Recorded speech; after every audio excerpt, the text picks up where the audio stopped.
Point आहे तो आहे रिफ्रॅक्टरी पिरियड. नेक्स्ट 6वा आकडा.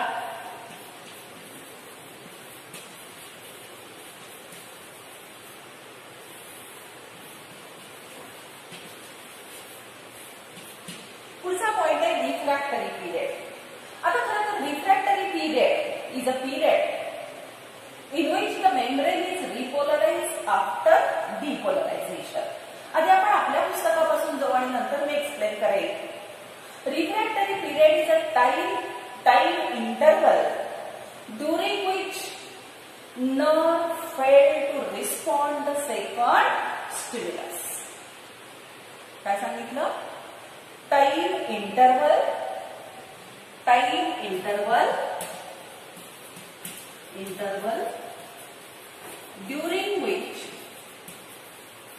during which nerve fails to response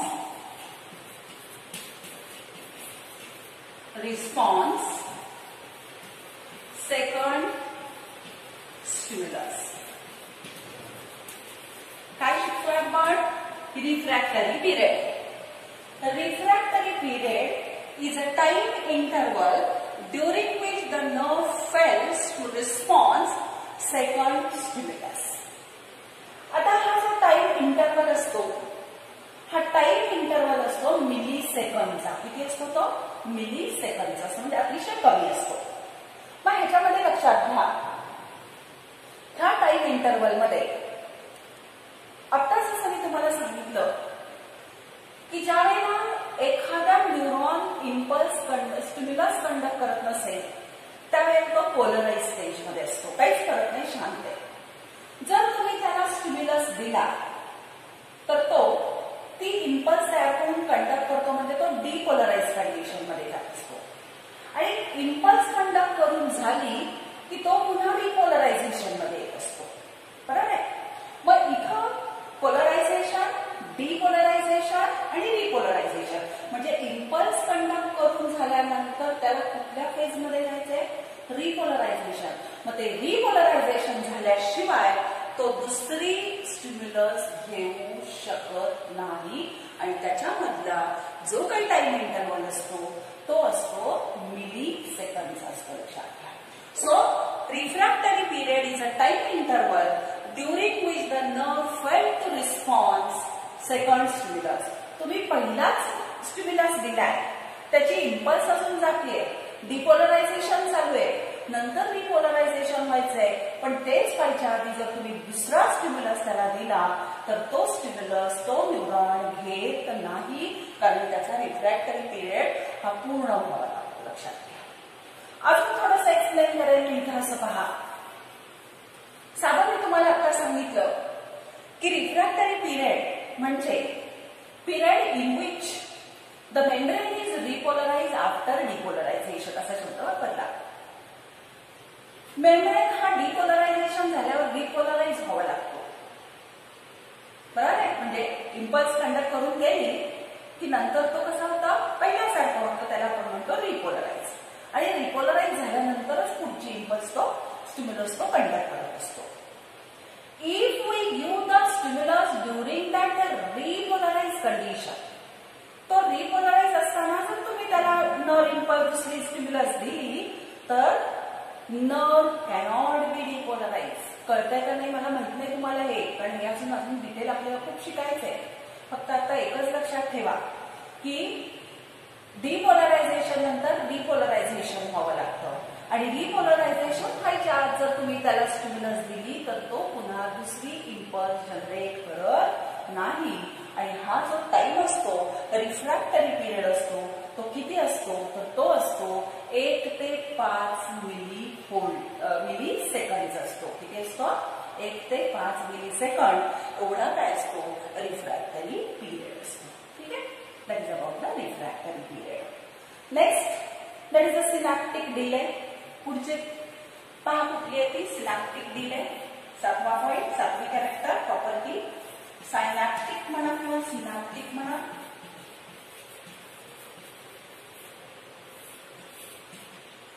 सायनॅप्टिक delay म्हणजे काय? सायनॅप्स म्हणजे काय? तर synapse is a junction between two neuron or nerve cell. दोन नर्व सेल मधलं जंक्शन म्हणजे कसं की समजा ही एक नर्व सेल आहे, हा एक न्यूरॉन आहे, बरोबर, आणि हा दुसरा न्यूरॉन आहे. थोडंसं वरती काढते मी, काही इथं लक्षात घ्या.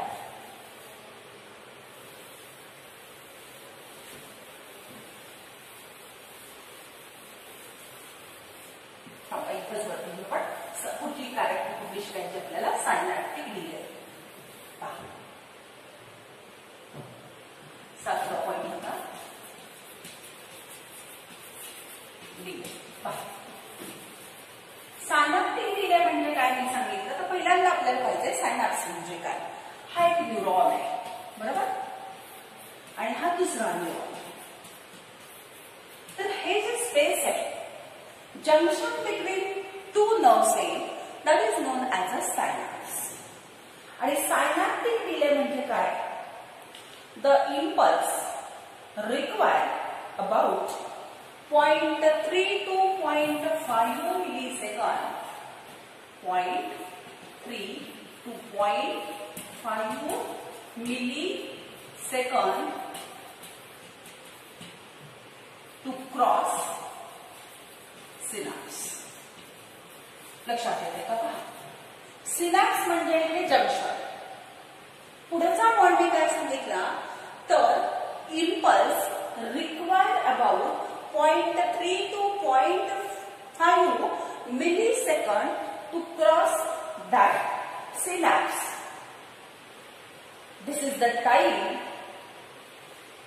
or the time is required to release the neurotransmitter from telodendron or axonal terminal and excitation in the dendron of next neuron. Synaptic delay म्हणजे काय आपल्याला पाहायचं. सिनॅप्स पहिल्यांदा सांगितलं junction between two nerve cell. So the impulse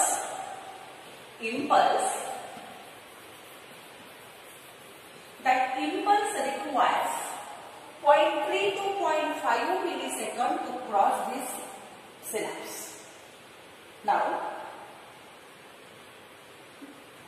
synaptic delay means that is a time which is required, okay? Which is required for the release of neurotransmitter from axonal terminal and excitation in the dendron of next neuron. लक्षात येते का? मी काय म्हणते, ठीक आहे. हे आम्हाला कळलं. सायनॅप्स म्हणजे काय कळलं. दोन नर्व मधलं जंक्शन, त्याला साधारणतः इथून इम्पल्स कंडक्ट करायला 0.3 to 0.5 मिली सेकंद लागतात, हेही माहीत झालं. पुढचा पॉइंट मी काय सांगितला, तर सायनॅप्टिक डिले म्हणजे काय, तर that is a time required. कशाला लागतो तो time? To release the neurotransmitter from axonal terminal. हा एक्झॉन आहे, ह्या एक्झॉनला हे टर्मिनल पोर्शन आहे, ह्या पोर्शन पासून एक न्यूरोट्रान्समीटर इथं रिलीज केलं जात असतं, बरोबर आहे. ते रिलीज झाल्याशिवाय इम्पल्स कंडक्ट होणार नाही, कारण तो गॅप आहे, तो कशाने तरी भरला तरच इम्पल्स पुढे जाणार आहे. So it is a time which is required to release the neurotransmitter from axonal terminal and excitation to the dendron of next neuron.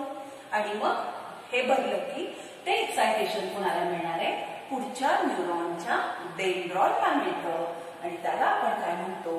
त्याला आपण म्हणतो synaptic delay. Next point is a synaptic failure किंवा synaptic failure. पुढचा point पहा, आठवा. Synaptic failure. Failure म्हणजे कशा? Fatigue आहे. पुढचा पॉइंट कुठला? Synaptic fatigue. आता synaptic fatigue means transmission of impulse across the synapse is halts. Transmission of impulse across the synapse is halt temporarily due to exhaustion of its neurotransmitter. पहा, transmission of synapse, transmission of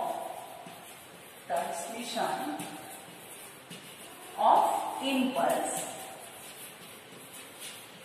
through synapse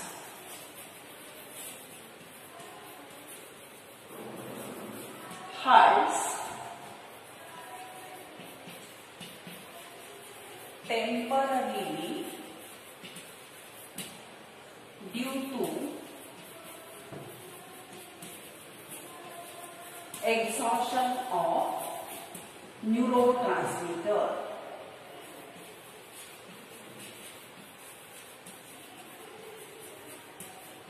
आताच मी तुम्हाला काय सांगितलं की हे neurotransmitter इथं असल्याशिवाय त्याच्याकडून इम्पल्स ही ह्या पुढच्या न्यूरॉनला दिली जात नाही. मग सिनॅप्टिक फेल्युअर म्हणजे काय? काहीतरी इथं अडथळा निर्माण. मग transmission of impulse through synapse halt temporarily due to exhaustion of neurotransmitter. म्हणजे जर काही ह्या न्यूरोट्रान्समीटर सिक्रिशन मध्ये काही प्रॉब्लेम आला, एक्झॉशन तिथं झालं, तर ही इम्पल्स ह्याच्यातून ट्रान्समिट व्हायची थोड्यापुरती काय होते, थांबते. त्या प्रोसेसला आपण काय म्हणतो, हॉल्ट्स नाही. लक्षात येत आहे? म्हणजे समजा आता लक्षात घ्या, इथं न्यूरोट्रान्समीटर असल्याशिवाय इम्पल्स जाणार नाही. मग न्यूरोट्रान्समीटर जर थोडं सिक्रेट झालं इथंपर्यंत, तर इथंपर्यंत इम्पल्स येईल. पुढे ते टेम्पररीली काय होईल, थांबेल. आणि पुढे पुन्हा ज्या वेळेला इथं सिक्रिशन होईल न्यूरोट्रान्समीटरचं, तेव्हा ती पुढच्या ह्याला जाईल. ह्याला म्हटलं जातं सिनॅप्टिक फेल्युअर. ठीक आहे. Next property is a velocity. पुढची प्रॉपर्टी त्याची पहा, नववी velocity. Next is a velocity.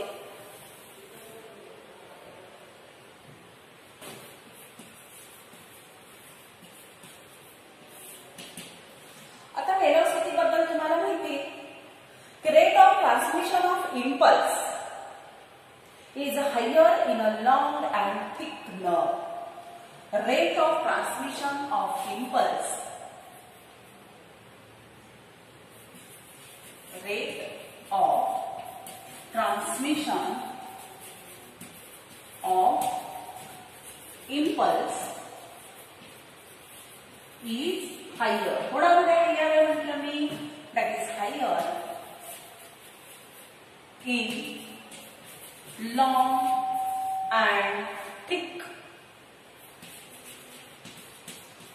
nerve. Long आणि थिक नर्व असेल तर त्याच्यामध्ये rate of transmission of impulse transmit होण्याचा जो रेट आहे तो कसा असेल, हायर असेल. कोणामध्ये, जेवढी ती नर्व किंवा जेवढा तो न्यूरॉन किंवा जेवढा तो नर्व फायबर जाड असेल आणि लॉंग असेल, तेवढा त्या व्हेलॉसिटी कशी असणार आहे, जास्त असेल. त्याचा रेट कसा असणार आहे, जास्त असेल. पुढे जसं त्याच्या लेंथ बरोबर आणि थिकनेस बरोबर हा व्हेलॉसिटीचं रिलेशन आहे, तसं the velocity is higher in the homeotherms than the poikilotherms. The velocity is higher in homeotherms than poikilotherms.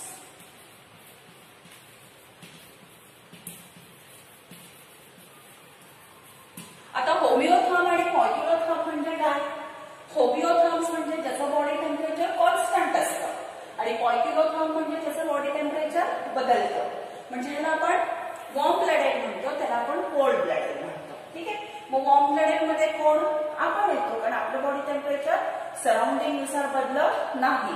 मात्र पॉइक्युलोथर्म मध्ये बॉडी टेम्परेचर सराउंडिंग नुसार काय होतं, चेंज होतं. बाहेरचं उष्णता कमी असेल तर बॉडीची उष्णता कमी केली जाते, बाहेरचं जर टेम्परेचर जास्त असेल तर बॉडीचं टेम्परेचर वाढवलं जातं. मग जे होमिओथर्मिक अॅनिमल्स आहेत, म्हणजे ज्याचं बॉडी टेम्परेचर कॉन्स्टंट असतं, जे वॉर्म ब्लडेड आहे, त्यांच्यामध्ये व्हेलॉसिटी कशी असते, it is higher in the homeothermic animal than that of the poikilothermic animals. लक्षात येत आहे? आता पुढचा पॉईंट अजून व्हेलॉसिटीचं काय सांगितलं पहा. is also higher in the voluntary fibers than involuntary. It is higher in voluntary fibers. Muscle fibres तुम्ही शिकला की नाही सगळेजण? मसल फायबर्स दोन प्रकारचे. कुठले दोन प्रकार? एक म्हणजे व्हॉल्युंटरी आणि दुसरा कुठला असतो? इनव्हॉल्युंटरी. आता व्हॉल्युंटरी म्हणजे कुठल्या मसल झाल्या? ऐच्छिक मसल म्हणजे स्केलेटल मसल. आणि इनव्हॉल्युंटरी म्हणजे कुठल्या मसल झाल्या? तर इनव्हॉल्युंटरी म्हणजे स्मूथ मसल झाल्या. मग हा velocity of transmission of impulse is higher in the voluntary fibers. Voluntary fiber मध्ये ती हायर असते. म्हणजे किती असते? 100 to 120 मीटर पर सेकंड. किती असते? 100 to 120 मीटर पर सेकंड असते. Example in case of math. आणि इनव्हॉल्युंटरी जे काही फायबर्स असतात त्याच्यामध्ये ती असते 10 to 20 मीटर पर सेकंड. म्हणजे पहा, rate of transmission of impulse is higher in the long and thick nerve. हा पहिला पॉइंट आपण पाहिला. जेवढी नर्व लांब, जेवढी ती थिक, तेवढी तिचं rate of transmission of impulse म्हणजे व्हेलॉसिटी जास्त. होमिओथर्म मध्ये ट्रान्समिशन इम्पल्सची कशी असते? हायर असते पॉलिफिलोथर्म पेक्षा. तशीच व्हॉल्युंटरी फायबर जे असतात, व्हॉल्युंटरी म्हणजे स्केलेटल मसल सांगितलेली, त्याच्यामध्ये ती हायर असते. 100 ते 120 मीटर पर सेकंद असते. आणि इनव्हॉल्युंटरी फायबर्स, आता इनव्हॉल्युंटरी म्हणजे कुठले सांगितले? Smooth muscle. त्यांच्यामध्ये ती कशी असते? 10 to 20 मीटर पर सेकंड असते. Now that velocity is a faster or higher in the medulated nerve fiber also. It is also higher. अजून कोणाच्या higher असते? In medulated nerve fiber.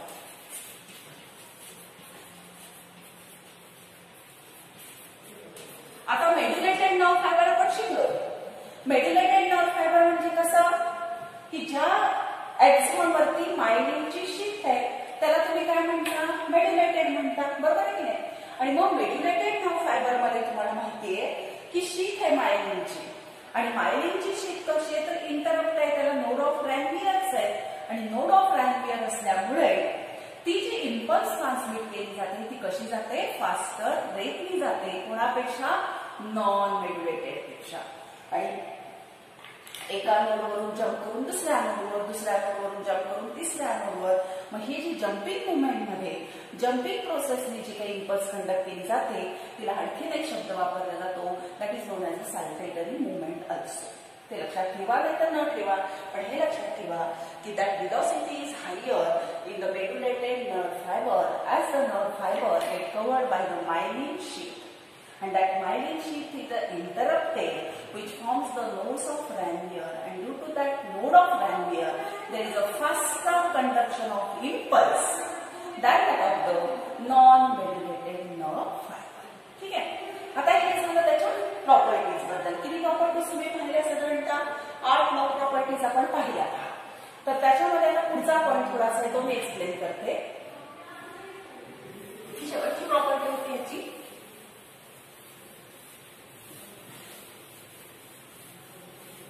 पुढचा एक थोडासा पॉइंट आहे तो एक्सप्लेन करू आणि नंतर आपण बघू. आता आज आपण कुठल्या कुठल्या प्रॉपर्टीज कंप्लीट केल्या त्याची जसं एक रिव्हिजन आपण करू आणि मग पुढे जाऊ. ती सगळ्यात पहिली प्रॉपर्टी आपण पाहिली ती म्हणजे एक्साइटेबिलिटी किंवा इरिटेबिलिटी. दुसरी पाहिली कंडक्टिव्हिटी. तिसरी स्टिम्युलस. चौथं समेशन इफेक्ट. त्याच्यानंतर पाचवी पाहिली ऑल ऑफ नन लॉ. 6वी रिफ्रॅक्टरी पिरियड. 7वं सिनॅप्टिक डिले. 8वं सिनॅप्टिक फटीग आणि 9वं कॅरेक्टर किंवा प्रॉपर्टी पण त्याची पाहिली velocity.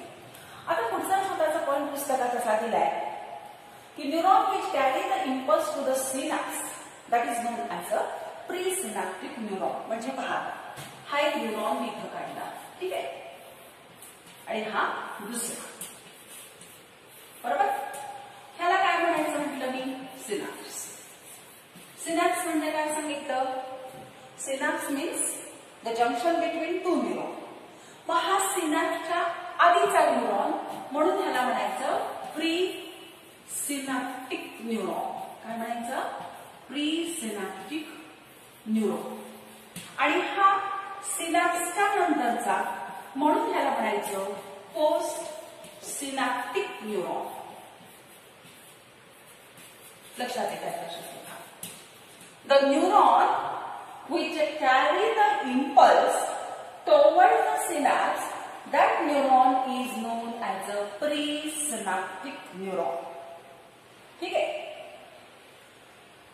Next, the neuron which receives the input from synapse. The neuron which receives the input from synapse, that neuron is known as a postsynaptic neuron. but the glands असतील, muscles असतील, generator region असेल etcetera. ठीक आहे. सिनॅप्सला space आहे त्याला आपण synaptic cleft असं म्हणतो. So synaptic cleft is a small intercellular space between the two neurons. That is a synaptic cleft. Synaptic cleft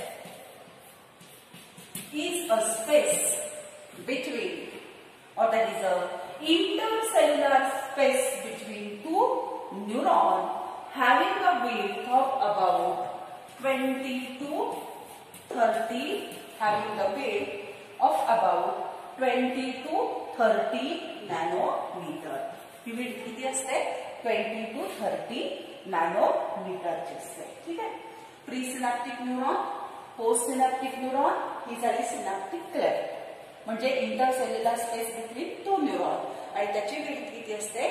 20 to 30 nanometre असते. आणि मग इम्पल्स ही प्री सिनॅप्टिक न्यूरॉन पासून पोस्ट सिनॅप्टिक न्यूरॉनला ह्या सिनॅप्सच्या मार्फत दिली जाते. त्याला आपण म्हणतो सिनॅप्टिक ट्रान्समिशन. सिनॅप्टिक ट्रान्समिशन म्हणजे काय? The transmission of impulse from pre synaptic neuron to the post synaptic neuron via the synaptic cleft और synapse, that is known as a synaptic transmission. आणि हे synaptic transmission one way process असतं आणि त्याच्यासाठी आपल्याला इथं फिलिंगसाठी लागतं न्यूरो ट्रान्समीटर. लक्षात येतं इथं मी काय काय सांगितलं? प्री सिनॅप्टिक न्यूरॉन म्हणजे सिनॅप्सच्या आधीचा न्यूरॉन, पोस्ट सिनॅप्टिक न्यूरॉन म्हणजे सिनॅप्सच्या नंतरचा न्यूरॉन. प्री सिनॅप्टिक न्यूरॉन हा सिनॅप्सकडे इम्पल्स घेऊन येतो, तर ह्यानं आणलेली इम्पल्स कोण घेतो? पोस्ट सिनॅप्टिक न्यूरॉन घेतो. हे जे स्पेस आहे ह्याला आपण सिनॅप्टिक क्लेफ्ट म्हणतो. ते किती वाईड असतं? 20 to 30 नॅनोमीटर एवढी त्याची विड्थ असते. आणि मग इम्पल्स ही प्री सिनॅप्टिक न्यूरॉन पासून पोस्ट सिनॅप्टिक न्यूरॉनला दिली जाते. आणि कशाच्या मार्फत दिली जाते? तर ह्या सिनॅप्टिक क्लेफ्ट किंवा सिनॅप्सच्या मार्फत दिली जाते. ह्याला म्हटलं जातं सिनॅप्टिक ट्रान्समिशन. आणि ही सिनॅप्टिक ट्रान्समिशन कसं आहे? तर ती वन वे प्रोसेस आहे which is carried out by our neuro transmitter. Neuro transmitter ते कॅरी करतं. That is about the properties of nerve. ठीक आहे.